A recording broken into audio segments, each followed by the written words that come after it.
میں نے بہت پریشانی میں ایک سلسلہ شروع کیا ہے کہ زباں دانی کا معیار بڑھاؤ، زباں دانی کا معیار بڑھائے، یعنی موجودہ زباں دانی نہیں ہے۔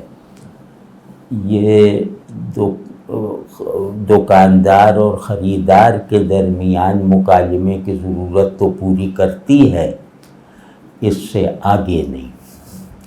مطلب زباں دانی کی ہم جس ماحول میں اور جس تصور انسان سے مانوس ہیں اور جن آئیڈیلز سے ہم سر دست مطلب غافل نہیں ہیں، ان کی روشنی میں اگر دیکھیں تو ہم میں سے کتنے ہیں جو اللہ سے اظہار محبت 5 منٹ تک کر سکتے ہیں؟ تو بس اللہ سے ہے۔ بس ہم میں سے کتنے ایسے ہیں جن کی دعاؤں میں حسن اظہار پایا جاتا ہے؟ اگر لفظ مجھے اس حد تک نہیں آتا کہ اپنے بڑوں کے آگے، اور وہ تو اللہ تو سب سے بڑا ہے، لیکن اپنے بڑوں کے آگے یا چھوٹا بن کر میں اپنی بات کہنے کے قابل اگر نہ رہ جاؤں تو یہ بہت بھیانک بات ہے۔ یہ اس پورے نظام مراتب سے مجھے خالی کر دے گی، بلکہ اگل دے گی یہ کمزوری، جہاں وہ مراتب ہیں نا کہ یہ بڑے ہیں، یہ چھوٹے، یہ عالم ہیں، یہ متعلم ہیں وغیرہ۔ تو کبھی آزما کے دیکھیے کہ اللہ کا شکر حسن اظہار کے ساتھ 5 منٹ کر کے دکھائیے۔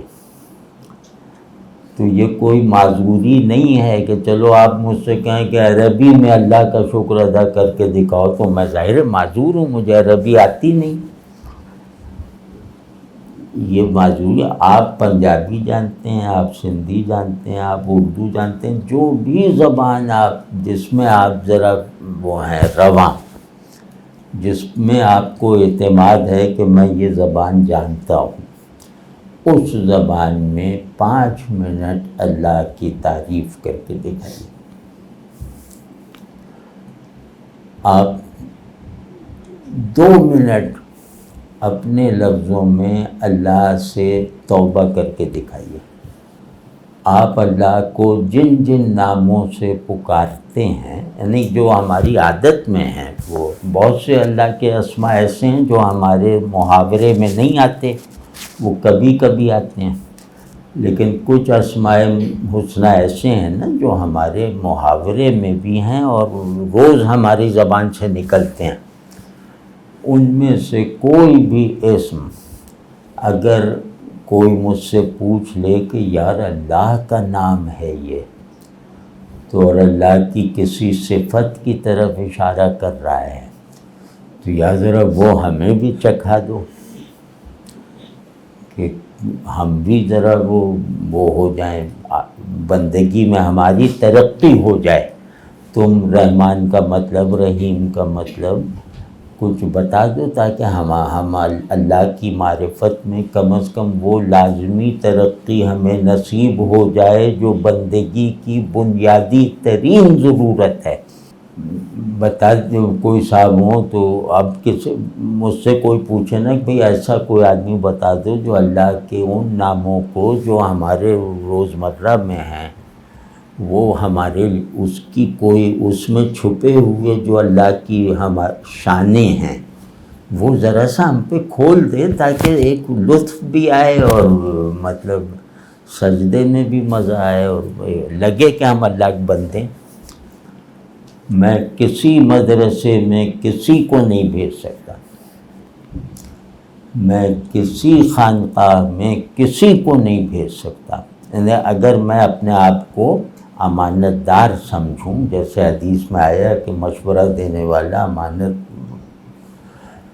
تو میں نہیں کہہ سکتا یقین سے۔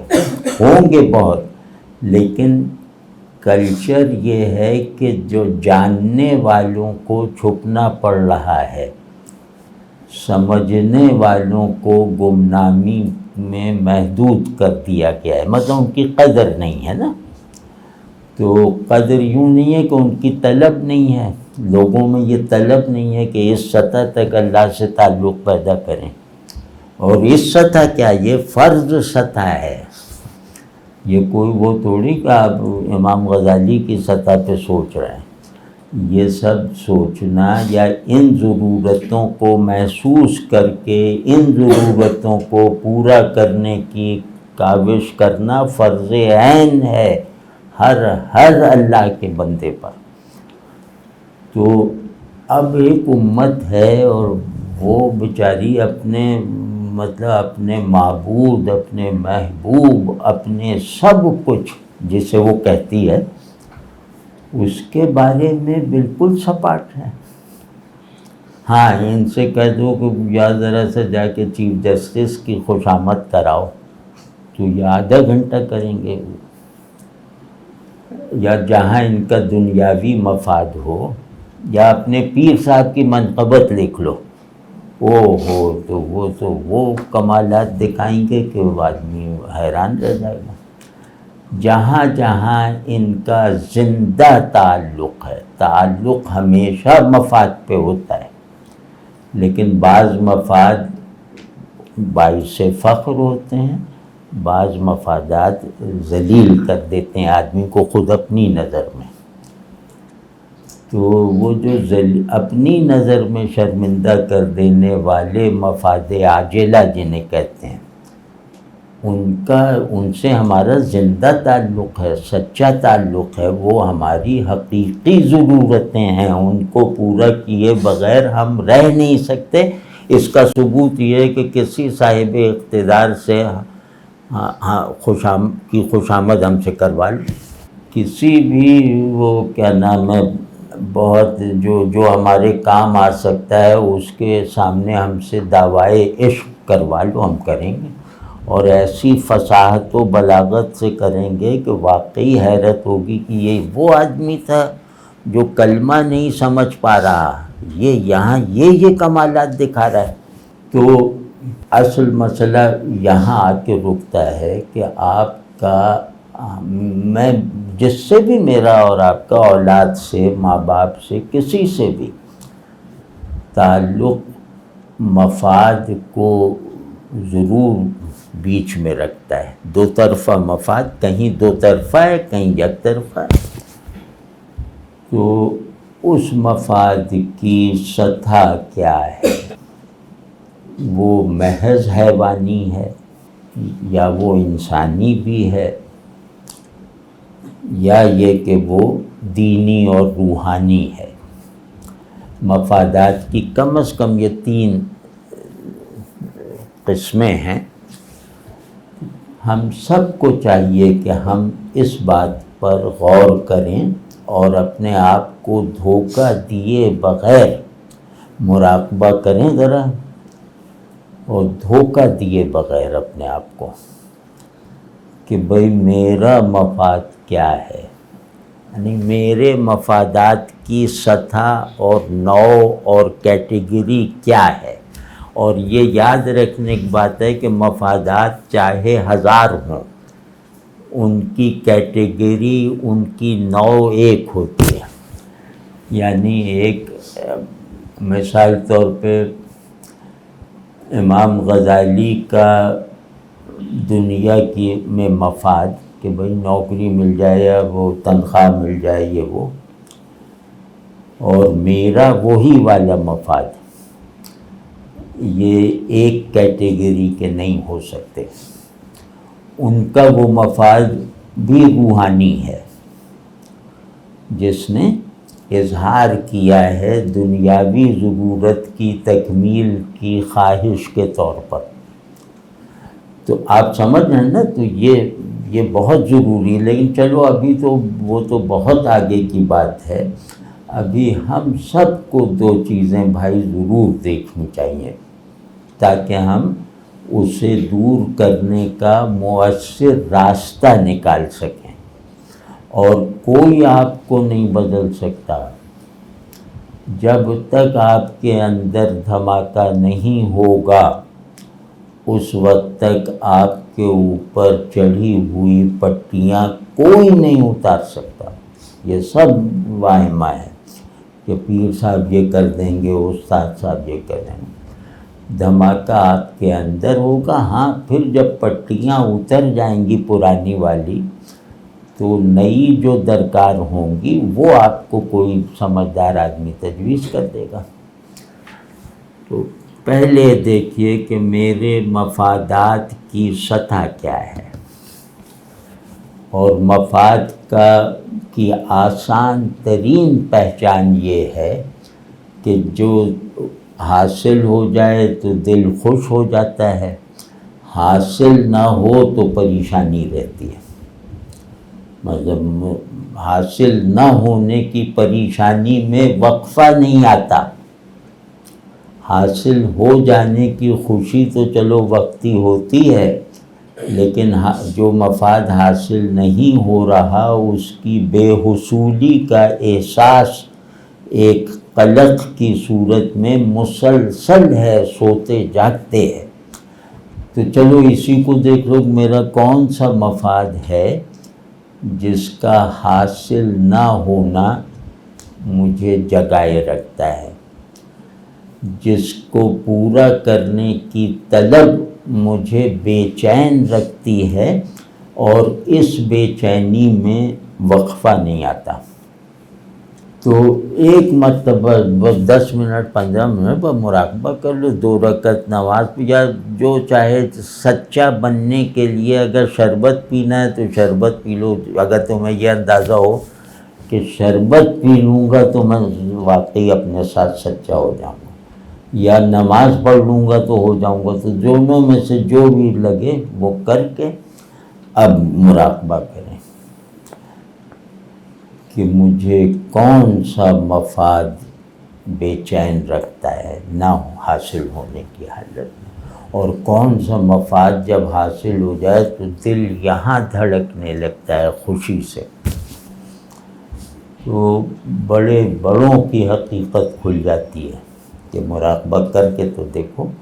تو کوئی ہم یہ تھوڑی کریں، اس ڈر میں مجھے اور آپ کو نہیں پڑھنا چاہیے کہ ہمیں یہ نتیجہ کسی کو جا کے بتانا ہے۔ یہ جو اکاؤنٹیبلٹی کا وہ ہوتا ہے نا، یہ آدمی کو بعض مرتبہ نہیں، زیادہ تر جھوٹ بلواتا ہے۔ تو اگر مجھے یہ معلوم ہو کہ فلاں مجھے استاد صاحب کی نظر میں ذلیل ہونے سے بچنا ہے، یا فلاں بزرگ وغیرہ، تو میں اسی کنڈیشننگ کے ساتھ وہ مراقبہ کروں گا، اور اس مراقبے کا نتیجہ یہ نکلے گا کہ میرے سارے مفادات اللہ سے جوڑے ہوئے۔ وہ ایک عجیب سی وہ دھوکے بازی میرے ساتھ ہو جائے گی جس کو میں شاید سمجھ نہ پاؤں۔ تو کچھ بھی نہیں، بس آپ سیدھے سادھے اپنے تک محدود رکھیے، اس کا جو بھی نتیجہ ہے اسے اپنے تک محدود رکھیے، اور اگلی اگر وہ سطح شرمندہ کرنے والی ہے، خود آپ کے لیے موجب شرمندگی ہے، تو بس اس سے اگلے کی ترکیب بہت آسان ہے، اس سے اگلے کی طلب پیدا کر لیجئے، اور ان مفادات کو تج دینے کا عمل کیجئے۔ کہ ایک آدمی کو اچانک اندازہ ہو، یا پیسہ اگر 15 کروڑ سے کم رہ جائے میرے پاس تو مجھے ایسی فکر لگ جاتی ہے کہ وہ نماز میں بھی طاری رہتی ہے، وہ ہر صورت میں بس پیچھا نہیں چھوڑتا، وہ کوئی چیز میرے دل کو کھرچتی رہتی ہے کہ 13 کروڑ رہ گئے ہیں، 13 کروڑ رہ گئے۔ تو اب اس کو اللہ نے توفیق دی، اس نے کہا یار یہ کیا بے وقوفی کا مفاد اور یہ ضرورت اور غم ہے۔ اس نے کہا 13 کروڑ تو ہے نا، تو 12 میں دے دیتا ہوں، 1 رکھ لے، کیونکہ اگر 1 نہ رکھا تو تکبر پیدا ہو جائے گا، 1 رکھ لے اور 12 دے دو۔ تو جس طلسم سے جان چھڑانی ہو اس طلسم کو توڑنا ضروری ہے۔ تو اگر یہ دنیا کا طلسم مجھ پہ چلا ہوا ہے تو بس جتنی دنیا میرے پاس ہے اس میں اپنے آپ کو بس قوت لا یموت تک رکھتے ہوئے دے دوں۔ تو اب یہ ترکیب جو بتائی ہے نا، تو 90% مراقبہ نہیں کریں گے۔ اگر یہ اگر آپ اعلان کر دیں نا کہ یار اگر یہ نکل آئے کہ دنیا کی محبت ہے، تو اس کا حل یہ ہے کہ بس اپنی بہت ضرورت کی چیزیں رکھ کے سب دے دو۔ تو 90% کیا پتہ نہیں، کوئی اللہ جانتا ہے کوئی کرے گا بھی یا نہیں، کہ اگر یہ شرط اس طرح اور اگر یہ ہو کہ اللہ سے تعلق جگائے رکھتا ہے، تو اس میں آپ بڑی سے بڑی قربانی دلوا دیں کہ بس پھر تم طاغوت کا انکار کر دو، شیطان کو للکارو، اور فرشتے تمہارے پاس آئیں گے ان پہ جال پھینکو، یہ سب کرنے پہ تیار ہیں، لیکن وہ نہیں۔ تو بہرحال اب جو جیسا بھی ہو، لیکن یہ کہ ہمیں دنیا کی ضرورت کو تشکر کا سبب بنا لینے میں کامیابی اگر حاصل ہو جاتی ہے تو چلو خوشحال ہو جاؤ، امیر بن جاؤ۔ لیکن اگر دنیا اللہ سے تعلق میں اضافے کا ذریعہ نہیں بن رہی، دنیا اگر میرے لیے اللہ کی حضوری کا سبب نہیں بن رہی، اللہ کی لاشعوری اور غیر ارادی حضوری، یہ دنیا کا یہ بہت بڑا کام مصرف ہے، تو پھر یہ حجاب ہے۔ تو جس نے بھی حجاب اٹھے ہوئے حجاب کو واپس گرا دیا، وہ بہت بے وفا ہے، بہت ان ہیومن ہے۔ تو بس یہ دیکھا کریں کہ یا ہر چیز کو اس نظر سے دیکھو کہ یہ حجاب ہے یا کھڑکی ہے۔ تو جو حجاب ہے اس کو نکال دو اپنی بینائی میں سے، اور جو کھڑکی ہے اس پہ فوکس کر لو۔ اب کھڑکی کس کی طرف ہے بس اس کا جواب دینا ہے، حجاب کس پر پڑا ہوا ہے اس کا جواب دینا ہے۔ تو یہ دو جواب سمپل ہیں کہ حجاب بھی اس پر ہے اور کھڑکی بھی اسی کی طرف ہے، بس وہی آپ کا سب کچھ ہے جس کے لیے آپ کھڑکی کھلی رکھنا چاہتے ہیں، اور جس پر حجاب پڑھنے کو آپ اپنے لیے ہر سطح پر ناقابل قبول اور قابل نفرت سمجھتے ہیں، وہ کر کے دیکھ لیجیے۔ لیکن یہ چلو اس میں اب اس طرح کی جو باتیں ہوتی ہیں نا، جو آدمی کے نظام احساسات میں داخلے کے لیے دستک دیتی ہیں نا، ان کو آج کل کہا جاتا ہے کہ خیالی باتیں، رومانوی باتیں، آئیڈیلسٹک۔ یہ کہاں کا آئیڈیلزم ہے؟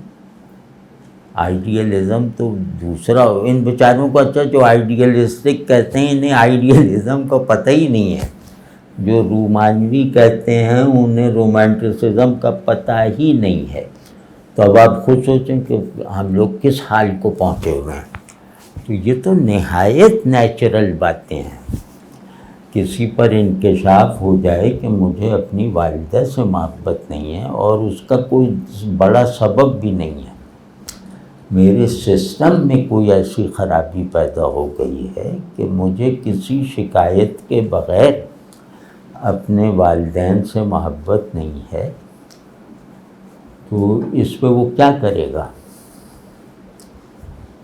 تو اس سے بہت بڑا وہ ہے نا یہ مسئلہ کہ مجھے اللہ سے محبت نہیں۔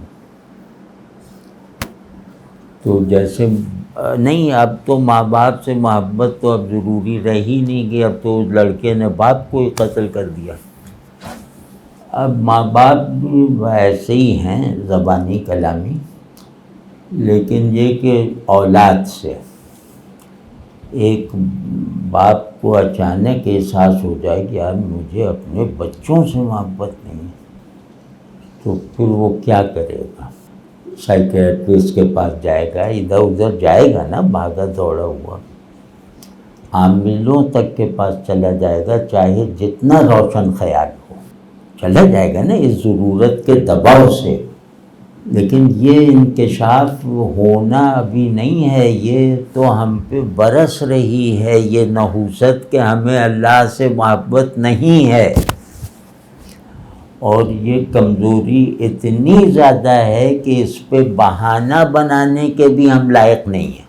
ایک تو یہ ہوتا ہے کہ چلو محبت نہیں لیں، دکھاوے کی تو ہے نا، کچھ بہانہ بنا لیتے ہیں، اس میں تو ہمارے پاس کوئی اب بہانہ بھی نہیں۔ اب ہم کہتے ہیں یار یہ ناممکن ہے، ابھی آپ دیکھیے گا کہ ناممکنات کی ایک فہرست اہل مذہب میں بنے گی، نہیں یہ ناممکن ہے۔ بس جو بھی اللہ سے تعلق کے فطری لوازم ہیں، آپ کے یہاں فتویٰ ان کو ناممکن، ازروِ فتویٰ وہ محال بنائے جائیں گے یا غیر ضروری بنائے جائیں گے۔ ہے نا کہ وہ بھئی اللہ کہتا ہے کہ اہل ایمان اللہ سے اشد محبت رکھتے ہیں، یہ اہل ایمان کے بارے میں خبر کے ساتھ ساتھ اہل ایمان کے بارے کو پہچاننے کی کسوٹی ہے۔ یعنی اگر میں اپنے بارے میں یہ بات جاننا چاہوں کہ میں اللہ پر ایمان رکھتا ہوں، مطلب سچائی کے ساتھ، تو مجھے اس کسوٹی پہ خود کو پرکھنا چاہیے کہ مجھے اللہ سے ایسی محبت ہے جو تمام محبتوں پر فیصلہ کن طریقے سے غالب ہو اور میرے محبوب بنانے کے عمل میں شرط واحد کی حیثیت رکھتی ہو۔ یہی ہے نا اشد محبت۔ تو اب مجھے کتنا پریشان ہونا چاہیے؟ چلو کسی وجہ سے، اعصابی وجہ سے، بیماری سے یا غلط تعلیم و تربیت سے مجھے اس کا یہ نعمت نہیں ملی، فرض کیا، تو اب تو مجھے ہوگا نا کہ اب تو کچھ بھی ہو جائے، اب سب کام ایک طرف، اب اپنے آپ کو ایمان میں سچا کرنا ہے، کسی اپنے خیال و تصور و تخیل کی روشنی میں نہیں، اللہ کے اس بالکل واضح دو ٹوک اور جس کی کوئی تعویل نہیں ہو سکتی اس کی روشنی۔ چلو کوئی اسی پہ کچھ کر لو۔ تو غرض یہ کہ ہم جن احوال، چاہے وہ ذہنی ہوں، قلبی ہوں، طبعی ہوں، ہم جن احوال میں رہنے کے عادی ہو چکے ہیں وہ احوال آدمیوں کے نہیں ہیں۔ اب مذہب ایک وغیرہ نہیں، وہ احوال بنی نوع انسان سے منسوب ہونے کے لائق نہیں ہیں۔ اب آگے پہلے دین کا مخاطب بننا تو کوالیفائی کرو نا۔ دین تو مطلب وہ بھیڑیوں کے لیے اور گیدڑوں کے لیے نہیں اترا ہے، یہ مکلف نہیں ہے، تو دین تو انسانوں کے لیے اترا ہے نا، تو آدمیت کوالیفائی کرو۔ تو وہ اگر اس بارے میں بھائی سنجیدگی اور جوش اور شرمندگی، اور اس طرح کی شرمندگی جیسے ہمیں یہ احساس ہو گیا کہ ہم جس کے عاشق بنے ہوئے تھے یا ہمیں جس کا عاشق بننا چاہیے تھا، ہم اس سے مسلسل بے وفائی کے مرتکب ہوتے رہے۔ مردوں کے لیے سب سے بڑا طعنہ بے وفائی ہے، مردوں عورتوں سب کے لیے، مطلب یہ سب سے بڑا طعنہ ہے، کسی شخص کو ہلا دے گا یہ۔ تو یہ اگر ہم نے احساس کر لیا اللہ کے حضور میں شرمندگی اور توبہ کے ساتھ، تو ہماری چیزیں آگے بڑھیں گی۔ مطلب اگر ہمیں بطور مسلمان اپنی شخصیت کو وہ گروتھ میں رکھنا ہے، تو یہ کرنا پڑے گا. اس کا کوئی ازالہ فلاں ڈگری اور فلاں ڈگری سے نہیں ہوتا. اس کا کوئی ازالہ فلاں حلیے اور فلاں حلیے سے نہیں ہوتا. اس کا کوئی ازالہ عربی میں زمخشری بن جانے سے بھی نہیں ہوگا. اس کا ازالہ ہوگا کہ جو خلاف فطرت پر ہم نے رہنا قبول کر لیا ہے اسے فطرت پر دوبارہ استوار کرے. تو یہ ہو گیا. تو وہ مراقبہ یہ تو بھائی آگے کی باتیں ہیں بہت. یہ میرے لیے بھی بہت، ہم تو صرف بول رہے ہیں. تو یہ مطلب یہ ہمارا بھی حال نہیں ہے لیکن وہ بولے جا رہے ہیں. تو پہلا وہ کیجئے کہ میرے مفادات کی سطح کیا ہے. تو بس جو بھی ریئلائزیشن ہو، جو نتیجہ نکلے اس سے سمجھیں کہ یہ انکشاف ہے، یہ دھماکہ ہے. دھماکہ اسٹرکچر کو گرا دیتا ہے، دوسرا اسٹرکچر بنانے کو لازم کر دیتا ہے. دھماکہ اسی کو کہتے ہیں نا، کمرہ گر گیا اب دوسرا بناؤ. تو وہ دھماکہ ہونا چاہیے. تو یہ کر کے دیکھیں. تو اگر ہم لوگ اسی ایک مرحلے ہی پہ سرخرو ہو جائیں نا تو آگے نہ بھی جا سکیں کوئی پرواہ نہیں. کیونکہ ہم بے وفا نہیں، ہم جھوٹے نہیں، ہم گھٹیا نہیں. اللہ کے فضل سے یہ تین اگر ضمانتیں حاصل ہوئیں، ہمیں کون سا غوث و قطب اور امام اعظم بننا ہے. تو بس اللہ کہتے کہ تم ہمارے ساتھ سچے تھے، نالائق تھے، کمزور تھے لیکن سچے تھے. تو ہماری ساری منزل بس یہی ہے اور یہی ہونی چاہیے. نبیوں نے بھی یہی بنائی ہے اپنی منزل. اللہ کی شان اتنی بڑی ہے کہ اس کے آگے اپنے بارے میں بڑائی کا کوئی تصور بھی بے ادبی ہے. تو وہ کریں. ایک یہ، اور دوسرے یہ کہ ذہن کی تربیت ہوتی ہے تنقیدی فکر سے، اور ذہن میں ترقی ہوتی ہے تخلیقی جوہر سے، کریٹیو تھنکنگ اور کیا نام ہے وہ جو ہے کریٹیکل تھنکنگ. یہ دو دماغ کی غذائیں ہیں، اور اگر یہ غذا اسے مسلسل فیڈ نہ کی گئی تو دماغ مر جائے گا.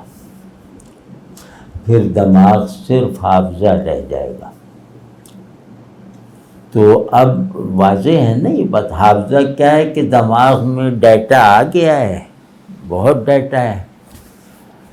اب اس ڈیٹا کو آپ گندم سمجھ کے بس وہ چکی میں ہی پیستے رہے تو وہ جو دماغ کے پیچھے دوسری مشینیں ہیں وہ سب مطلب بیکار رہنے کی وجہ سے خراب ہو جاتی ہیں. تو بس یہ کام ہمیں کرنا ہے. اور اس میں ہمارے مذہبی ذہن نے بہت منفی کردار ادا کیا ہے. ہماری ذہانت کو قتل کرنے میں ہمارے غلط اور ڈس انٹرسٹڈ اور تماش بینوں جیسے تصور ایمان کا ہاتھ ہے، جو ہے بھی نہیں، ایسی لاد دیا دوسروں کو بھی. خبردار کچھ نہیں سوچنا، سوال نہیں، یہ نہیں وہ. تو سوال نہیں، وہ سوال بھائی دنیا کے تمام معاملات میں سوال ہے، ہدایت کے تمام معاملات میں مسائل ہیں.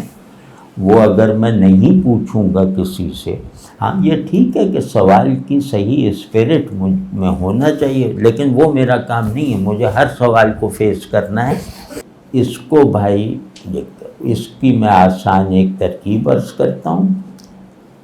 ذہن کے دو حصے ہیں، اور یہ ایسا نہیں کہ ہم نے کوئی مذہبی لٹریچر بتا رہا ہے.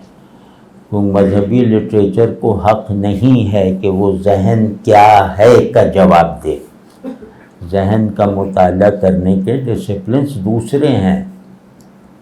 تو ان ڈسپلنس کی کا اتفاقی رائے ہے، ذہن انسانی کا مطالعہ اور تجزیہ کرنے والے کلینکل ڈسپلنس، وہ کہتے ہیں کہ ذہن کے بنیادی طور پر دو حصے ہوتے ہیں، ایک ایکٹیو رہتا ہے، ایک پیسو ہوتا ہے۔ تو پیسو حصے میں مسلمات محفوظ رہتے ہیں، جس کو بس تسلیم کر لیا نا۔ اب ظاہر ہم اس پہ تو تنقیدی نظر نہیں ڈالیں گے نا کہ پانی پانی ہوتا ہے۔ منطق میں ایک جہالت کہا جاتا ہے ایک بات کو، اس کو کہتے ہیں حملے ذاتی اولی۔ تو وہ کیا کہ ایک ہی شے اپنی تعریف خود بن جائے، جیسے انسان کیا ہے، انسان انسان ہے، زمانہ کیا ہے، زمانہ زمانہ ہے، یہ جہل ہے، ٹھیک ہے نا۔ تو وہ نہیں، حملے اولی ذاتی بھی انفعال ہے، لیکن وہ ذہن کی اس سطح سے متعلق نہیں ہے، وہ حافظے اور جہالت کا ملغوبہ ہے۔ اصل چیز یہ ہے کہ مجھے کیا ماننا ہے، وہ میرے پیسو کانشسنس میں درج ہے، اور وہ میرے قلم سے لکھا ہوا نہیں ہے۔ وہ سب جو ہے وہ انیٹ آئیڈیاز، یا ان کو جو جو چاہے نام دے دیں، اس طرح کا ہے، کیونکہ شعور کے بننے میں شعور کا بنیادی حال اس میں داخل ہوگا نا۔ شعور کا شعور ہونا اس کی سرگرمی کا نتیجہ نہیں ہے، اس کی سرگرمیوں کا سبب ہے۔ جیسے آنکھیں، بینائی اور آنکھوں میں کوئی تقدیم و تاخیر تھوڑی ہے، واضح ہے نہیں بات۔ تو شعور کا وہ حصہ جس کی بنیاد پہ یہ شعور کے طور پر موجود ہے، خلق ہوا ہے، وہ حصہ پیسو ہے، اور اس حصے میں مسلمات رکھے ہوئے ہیں شعور کی کسی بھی حرکت سے پہلے کے۔ تو آپ سمجھ، تو وہ پیسو حلقہ جو ہے وہ ہے جو فطرت شعور ہے، اور جہاں توحید وغیرہ لکھی ہوئی ہے، تو وہ پیسو ہے۔ لیکن پیسو شعور کے مسلمات اگر ایکٹیو شعور کے ساتھ متعلق نہ رہیں تو پھر وہ ہٹ درمی بن جاتے ہیں، پھر وہ صاحب شعور کے لیے بھی غیر حاضر رہتے ہیں، جیسا ہمارے ساتھ ہو رہا ہے کہ اللہ ایک ہے، ظاہر اللہ ایک ہے، بات تو صحیح ہے، ہوگا بس اللہ ایک ہے تو خبردار میرے سامنے آنکھیں نہ اٹھانا۔ اب بتاؤ اس کی کوئی تک ہے؟ ان کا رسول اللہ صلی اللہ علیہ وسلم کا ادب واجب ہے، وہاں بالکل واجب، خبردار میرے سامنے اس طرح بے ادبی سے نہ بیٹھنا۔ اب آپ کا مذہبی کلچر یہ نہیں بن گیا ہے کہ خانقاہ میں کہتے ہیں کہ ارے پیر صاحب کے آگے شور آواز بلند نہ کرو، وہ آیت نہیں سنی کہ رسول اللہ صلی اللہ علیہ وسلم کے سامنے آواز نہ ہو، مطلب کہ روزمرہ ہے، یہ میں فرض کر کے نہیں کہہ رہا۔ تو اس میں یہ کہ اپنے مسلمات کو اپنے افکار و تخیل وغیرہ سے، اپنی علمی ایکٹیویٹیز کے ذریعے سے شاداب رکھو، ورنہ وہ عبارتیں دھندلا جائیں گی۔ واضح ہے نا، کیونکہ شعور کی ہر ایکٹیویٹی، کبھی غور کریں کہ اس کے پیچھے اس کا سبب ضرور ہوتا ہے، یعنی عقل کام کرے گی کیونکہ وجود مسلمہ ہے، جمالیاتی شعور کام کرے گا کیونکہ حسن مسلمہ ہے، فلاں شعور کام کرے گا کیونکہ حق مسلمہ ہے، ریاضیاتی ذہن کام کرے گا کیونکہ وحدت ود ٹرانسینڈنس مسلمہ ہے، فلاں یا آپ جو بھی کریں، آپ سارے علوم جو ذہن کے مختلف حصوں سے تعلق رکھتے ہیں ان کا اگر جائزہ لیں تو ان کا ایک پیشگی مسلمہ ضرور ہوتا ہے، وہ خلا میں سے نہیں اگتے۔ نمبرز آپ نے بنائے ہیں، ٹائم کا آپ نے بنایا ہے، اسپیس آپ کا، اسپیس حقیقت ہے یا محض نام ہے؟ تو محض نام ہے جو آپ کو دیا گیا ہے، آپ نے اسے وارد کیا ہے۔ نمبرز آپ کو دیے گئے ہیں، آپ نے ان پہ چھوٹا اور بڑا ہونا آپ کو دیا گیا ہے، آپ اس کو منطبق کرتے ہیں۔ تو خیر، تو مسلمات کو معلومات یا ذہن کی دیگر سرگرمیوں میں داخل رکھنا، یہ ہے پورا کام، کہ میرا ایمانی پرسپیکٹو میری علمی غلطیوں سے بھی مضبوط ہوتا رہے، یعنی میرے شعور کی فعلی سرگرمیوں کے غلط نتائج بھی میرے پیسو شعور کے کانٹینٹس کو متاثر نہیں کرتے۔ اب یہ سادہ سی بات ہے نا، حق کو جانا، حق کو ہم نے جانا نہیں ہے، حق کو ہم نے مانا ہے، اور خلق کو حق کے حوالے سے جانا ہے۔ تو اس خلق کو جاننے کے مراحل میں ہمیں قلیل علم دیا گیا ہے اور ہمیشہ فالبل ہے، کبھی مکمل نہیں ہے۔ تو اب یہ سب ہے کہ صحیح علم ممکن ہی نہیں ہے، یعنی پورا صحیح علم کسی بھی شے کا ممکن نہیں ہے، کیونکہ علم خود مفروضہ ہے کہ میں یہ جانتا ہوں، یہ میز، یہ کرسی، یہ مفروضے ہیں۔ تو اس میں کیوں نہیں پڑھتے؟ اس میں سوالات اٹھاؤ، اس میں تحقیقی نظر ڈالو، اس میں انکار والا رویہ رکھو، اس میں جا کے تخریب کاری کرو، یعنی بنے بنائے جو دنیا کے تھیوریز ہیں، نظریات ہیں، ان کو بریک کر کے دکھاؤ۔ تو ذہن گویا آپ نے ایکٹیو شعور کو بے ہوش کر رکھا ہے، پیسو شعور کو ڈھانپ رکھا ہے۔ اب ہم یہ لوگ ہیں، تو ہر ایکٹیویٹی پیسو شعور سے تعلق کو پختہ کرتی ہے۔ تو یہ کرنا ہے بھائی، ورنہ بہت مشکل ہو جائے گی۔ یہ ہمارے اب مرنے جینے کا مسئلہ ہے۔